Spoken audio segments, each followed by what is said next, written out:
Philippians, the third chapter, verses 10 and 11 says, that I may know him and the power of his resurrection and the fellowship of his sufferings, being made conformable unto his death, if by any means that I may attain unto the resurrection of the dead.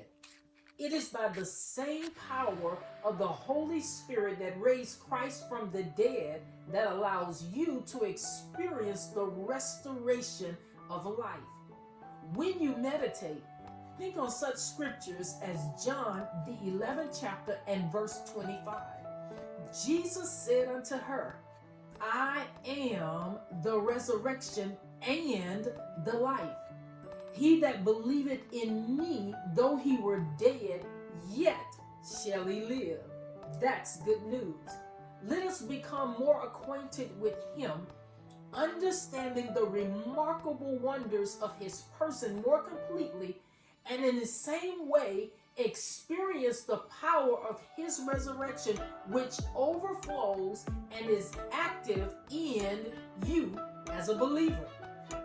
You must be continuously conformed into the likeness of his dying and the dying to self daily.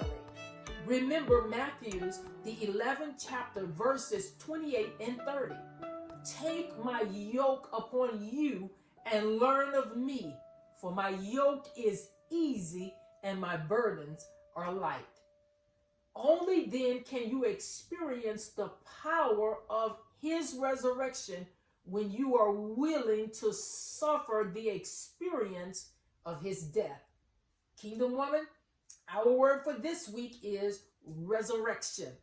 Let us remember the price that he has paid on Calvary's cross for such a great salvation. Happy Resurrection Week. God bless you.